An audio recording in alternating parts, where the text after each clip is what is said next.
अब तक आप लोगों ने इस न्यूज के बारे में सुन लिया होगा, नहीं सुना तो मैं आपको यह बता दूं कि भारत ने इतिहास रचा है। पहली बार K4 missile, nuclear capable K4 missile को हमने सबमरीन से लॉन्च किया है। इसके बारे में आप देखोगे बहुत सारे आर्टिकल्स पब्लिश हो रहे हैं। By the way, welcome to study IQ, मैं हूं प्रशांत धवन।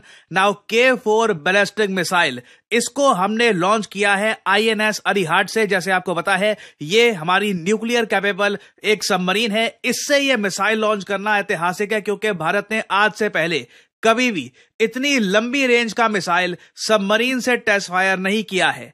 आप देखोगे हर जगह लिखा है कि इसकी रेंज 3500 किलोमीटर है। और एक और बात नोट करना, यह मिसाइल देखिए टेस्ट हुआ है। सब लोगों ने नोटिस किया कि पहले NOTM जारी किया गया और उसके बाद जेन्युइनली एक लॉन्ग रेंज मिसाइल टेस्ट हुआ है, मगर भारत सरकार चुप है, रक्षा मंत्रालय चुप है, DRDO चुप है। इसके पीछे बताया जा रहा है, देखिए मेन रीजन ये है कि भारत ये नहीं चाहता कि चाइना या कोई और कंट्री यूनाइटेड नेशंस में जाकर यह बोलना स्टार्ट कर दे कि इंडिया ने देखिए submarine capable long range nuclear missiles test करने स्टार्ट कर दिए हैं, क्योंकि चाइना इससे पहले ऐसा कर चुका है। आपको याद होगा, जब हम अग्नि मिसाइल टेस्ट करते थे, चाइना का हमेशा यह कहना था, पहली बात तो, कि जो अग्नि 4, अग्नि 5 मिसाइल्स हैं, इनकी रेंज जितनी इंडिया बताता है उतनी है नहीं। इनकी रेंज कई गुना ज्यादा है। इंडिया आराम से यूरोप या फिर इवन बियॉन्ड आराम से टारगेट्स को हिट कर सकता है। और ये अपने आप में यूनाइटेड नेशंस की जो लिमिट्स है मिसाइल्स, लॉन्ग रेंज मिसाइल्स की जो लिमिट है रेंज की, इससे टूटती है। सो इंडिया इसलिए अपने मिसाइल्स की जो रेंज है, जो एक्चुअल रेंज है, ये कम बताता है। और इस पर्टिकुलर केस में भी जो ये K4 मिसाइल है ना, इसकी जो एक्चुअल रेंज है, जो रेंज जैसे हम यूजुअली जिसकी हम बात करते हैं मीडिया में, कुछ डॉक्यूमेंट्स में, ये 3500 किलोमीटर है। मगर जो इसकी एक्चुअल रेंज है, ये कई लोग कहते हैं ये बहुत बहुत ज्यादा है। और इसलिए इंडियन गवर्नमेंट इस वक्त बिल्कुल चुप है। बट इंडिया ने डेफिनेटली ये K4 submarine launched nuclear missile ये टेस्ट किया है। और यहां पे अगर आपका एक सवाल यह है कि K4 मिसाइल को एक गेम चेंजर क्यों कहा जा रहा है, इसके बारे में इतनी ज्यादा हाइप क्यों है, रीजन मैं आपको बताता हूं। आप इमेजिन करिए, एक सबमरीन है, भारत के पास सबमरीन बे ऑफ बंगाल में थी, अब उसके बाद अंडर वाटर हो गई। अब किसी कंट्री को नहीं पता इंडिया के सिवाय कि ये सबमरीन कहां पे है। क्या ये फिलीपीन सी में है, क्या ये साउथ चाइना सी में है, क्या ये इंडियन ओशन में है, कहां पर ये सबमरीन है, नो वन नोज। और अब भारत के ऊपर है कि अगर मान लो हम पे अटैक होता है या फिर हमको थ्रेट महसूस होता है, हम इस सबमरीन से एक 3500 किलोमीटर की रेंज का मिसाइल फायर कर सकते हैं कहीं पर भी।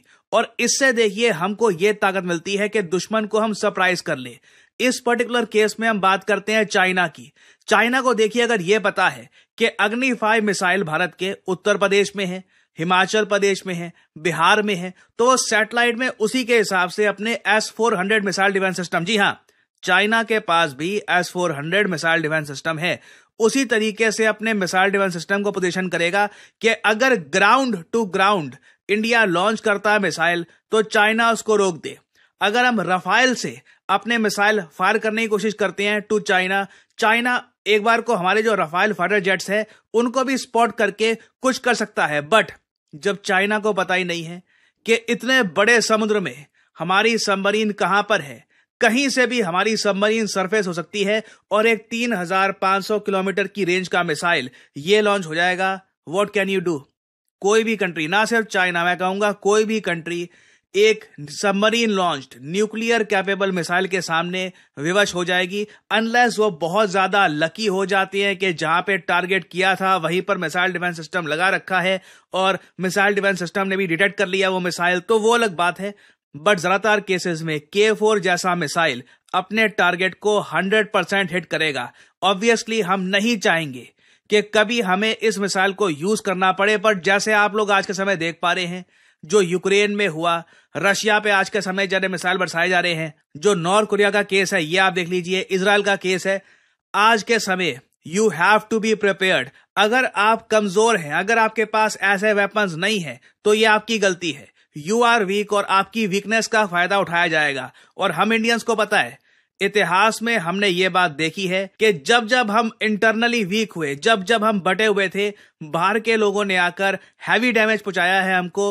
200 साल तक तो एक टापू देश ने, यूके ने हमको गुलाम बनाकर रखा, कॉलोनी बनाकर रखा हमको, और हमारी इकोनॉमी बर्बाद कर दी। तो वो जो लेसन्स थे ना हिस्ट्री के, ये हमेशा हमारे माइंड में रहेंगे। जो हमेशा हमारे कंट्री के लीडर्स हैं वो मान के चलेंगे कि इंडिया मस्ट बी प्रिपेयर्ड। हम लोग ऐसे मिसाइल्स के बिना ऑपरेट नहीं कर सकते। Even though we are a peace loving country, हमें बाकी कंट्रीज को बताना होगा कि yes we are peace loving, but अगर हमको कब्जाने की कोशिश करी गई, अगर हम पे अटैक होता है, वी कैन रिप्लाई। और जो हमारा रिप्लाई होगा ना, वो काफी हद तक डिपेंड करेगा हमारी टेक्नोलॉजी पर। नाउ अभी के लिए जो हमारी न्यूक्लियर कैपेबल सबमरीन्स है, जैसे अरिहाट, इस पर्टिकुलर केस में अरिहाट के पास इससे पहले ना K-15 मिसाइल्स थे, अभी भी है, और उनकी रेंज बहुत कम है। उनकी रेंज है 750 किलोमीटर। तो फॉर एग्जांपल लेट से अगर हमारी सबमरीन बिल्कुल चाइना के पास जाकर, लिटरली ताइवान के पास जाकर अटैक करती है ना, मान लीजिए चाइना को, और इस पर्टिकुलर केस में अनफॉर्चुनेटली मुझको चाइना का ही एग्जांपल देना होगा। पाकिस्तान के लिए ये सब टेक्नोलॉजीज ओवरकिल होगी। पाकिस्तान को इतनी हाई लेवल की टेक्नोलॉजी की आवश्यकता नहीं है इनको निपटाने के लिए। आई मीन और किस कंट्री का एग्जांपल लूं मैं? Japan quad country, Australia quad country है, आसियान के साथ हमारे अच्छे रिलेशंस हैं, फ्री ट्रेड एग्रीमेंट है। अनफॉर्चुनेटली चाइना का ही एग्जांपल लेना होगा। सो एनीवे, अगर हम K-15 मिसाइल देखें तो इसकी रेंज सिर्फ 750 किलोमीटर है, जिससे ज्यादा ऑप्शन आपको मिलती नहीं है। ठीक है, शंघाई को आप टारगेट कर सकते हैं जो चाइना का फाइनेंशियल कैपिटल है, बट बीजिंग और चाइना का सबसे आपके लीजिए फेमस शहर वुहान, ये अभी भी हमारी रीच से काफी दूर होगा।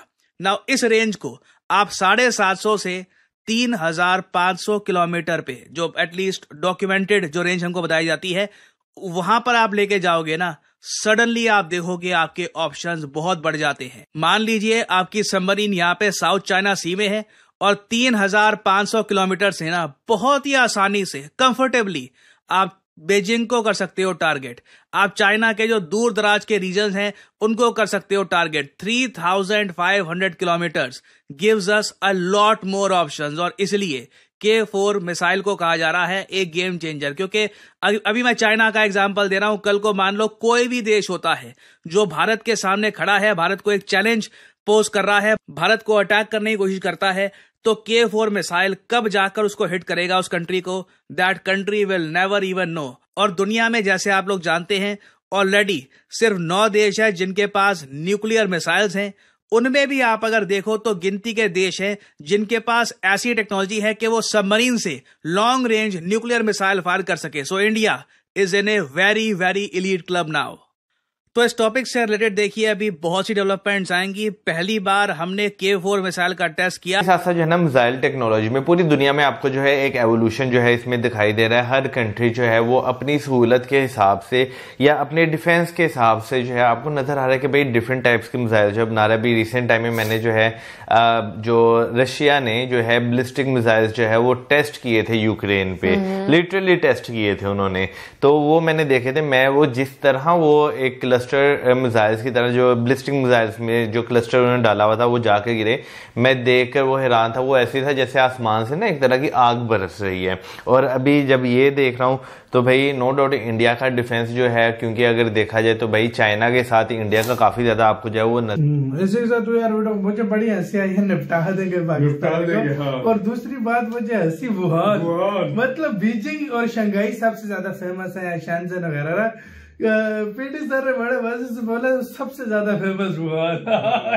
बाकी वुहान का नाम सारे जानते हैं क्योंकि वहां से भाई पता था जो सीन निकला। भाई साहब पूरी दुनिया जानती है। और यार बहुत बहुत मुबारक हो, बहुत बड़ी उपलब्धि है ये, देखा जाए बहुत बड़ी उपलब्धि है वाकई में। यार देखो न्यूक्लियर सबमरीन से पहली दफा टेस्ट किया इंडिया ने। हाँ। अब तक इंडिया ने कोई टेस्ट नहीं किया था इस सही बात है, सही और बड़ी बात जो रिपोर्टें चल रही थी वो तो ये भाई K-4 मिसाइल तो भाई बड़ा ही तासु निकला है। और साफ ज़ाहिर है कि सबमरीन बहुत ही घातक होती है कि एक छुपा हुआ जो है ना हथियार है। तो ये सबसे बड़ी बात तो ये भाई पता नहीं किधर से निकला है। बहुत कोई पता नहीं किधर से निकल आए। हैवी लॉन्ग रेंज का मैं तो भाई इसकी रेंज से हैरान। मिसाइल की रेंज तो 10 है। और भाई साहब पनडुब्बी में जब ये लगाओ तो कहीं से भी अटैक हो जाए तो भाई वो काबू में नहीं आना, जो मर्जी हो जाए। बिल्कुल। क्यों अब ये कि भाई पता चल रहा है, या तो फिर ये कि भाई चाइना के पास इतना ही ज्यादा पैसा, साफ जाहिर है कि भाई बहुत बड़ी खबर है जी इंडियन के लिए। काम भी बड़ा है क्योंकि काम भी छोटा नहीं है। बाकी है कि मैं यार यहाँ यही सोच रहा हूँ कि जब ये टेक्नोलॉजी बनती है ना, क्योंकि मैंने देखा है कि अगर तारीख को मैंने बहुत अच्छे तरीके से पढ़ा है और बहुत डीपली मैं ना रिसर्च करता रहता हूँ। तो पहले जंग की स्थिति ये होती थी कि तलवार के साथ और तीर के साथ, तो आसान होता था, एक जो भी ताकतवर होता था वो जीत जाता था। पर अभी जो स्थिति बनती जा रही है ना आने वाले वक्तों में, पिछले कुछ अरसे से देखें तो ऐसी टेक्नोलॉजी बन चुकी है कि ताकतवर जो है ना वही जीत सकता है, दूसरा जो है ना जो ताकतवर नहीं है वो पीछे वो गड़ सड़ जाएगा, वो कुछ भी नहीं कर पाएगा। जैसे यूक्रेन देख लें, अगर बाहर वाली कंट्रियां हेल्प ना करती तो आज तक उसका सत्यानाश हो जाता। जैसे गजा देख लें कि उसके बाद अच्छा हमने बनाया, जो भी बन रहा है बहुत अच्छा, इम्पोर्टेंट है, जरूरत है हमारी, क्योंकि आपको टक्कर तो देनी पड़ेगी। चाइना के पास बैलिस्टिक मिसाइल्स हैं, हमारे पास भी आ रही है न्यूक्लियर केबल जो सबमरीन फायर कर रहा है। जो उसके पास है वो तो 100% होना चाहिए भैया, उतना तो होना ही चाहिए अपने आप को सेफ रखने के लिए। और उसमें एक वीडियो थी जिसमें उन्होंने देखा था पानी के अंदर से आ रही थी, तो आई एम होपिंग कि जब उन्होंने टेस्ट की थी तो सबमरीन डूबी हुई थी और डूबी हुई में से ही निकाली थी। मैंने जब उन्होंने बोला तो मेरे को पता नहीं दिमाग में इमेजिनेशन में तो यही था कि सबमरीन जैसे ऊपर आई हुई है और ऊपर आई हुई से निकाल के उन्होंने टेस्ट किया है। फिर और उसके बाद जब मैंने एक वीडियो देखी उसमें क्लिप में तो एक दिखाई थी